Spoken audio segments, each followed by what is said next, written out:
This is video 3 of my little running series I want to do today, guys. So I want to talk about kind of pacing and different timing strategies around running. So I just wanted to get out. I wanted to get a little sweat. I wanted to get a little bit short of breath in a healthy way. The better fitness we have, the more resilient we're going to be to things like coronavirus if we are confronted with it at some point, with all the predictions coming out. So obviously I'm doing everything I can to avoid it, but I also want to do everything I can to build up my immunity. And the joke kind of is, the cliche is, stronger people are harder to kill. Stronger, fitter also applies to that. So the better lung capacity you have, we're seeing, I think, a lot of folks recovering who have better lung capacity. So different part of that. But in terms of the workout I did today, which is a simple one, again, took my stopwatch. I said I'm gonna go out and back. So an out and back workout. I'm gonna do 10 minutes out, and I'm gonna come, as soon as I hit that 10-minute mark on the watch, I wanna turn around and come back.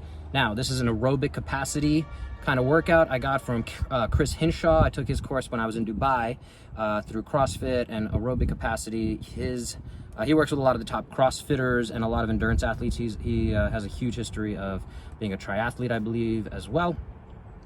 The takeaway there was, you should learn pacing. So if it's something you're trying to build as a skill, the running, and you're not just trying to go out just for the sake of getting a sweat, 10 minutes, you hit and you kind of know your pace, you're paying attention to maybe your own heart rate, what your body's feeling, how difficult your breathing is getting.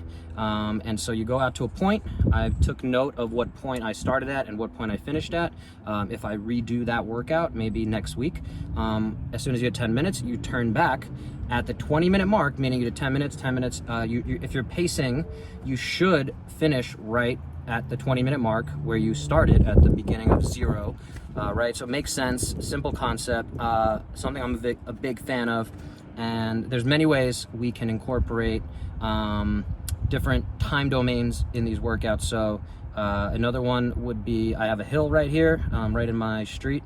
That's something I'm gonna incorporate possibly tomorrow. I don't believe in always doing long, slow running. It is a good way to kind of clear the mind, get some endorphins, get some sun. But I also wanna do some higher intensity stuff. So for me, right now, getting back into running a little bit, coming from, again, having been a bit of a CrossFitter for a while, I want to run 3 times, and I want to, a week, and I want to do one long, slow distance one. I want to definitely do a high intensity one. So maybe I just go over to a field of grass and I do some suicide sprints, back and forth, touch and go, do it within a certain time frame.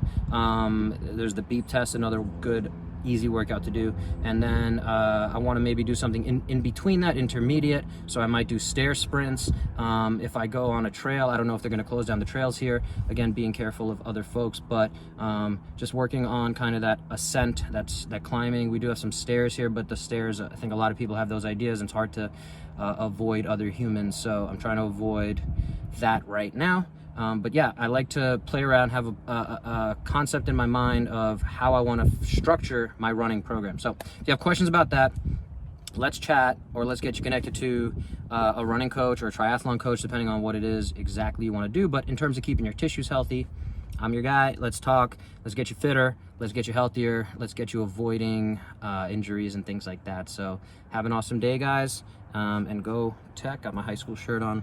See y'all soon.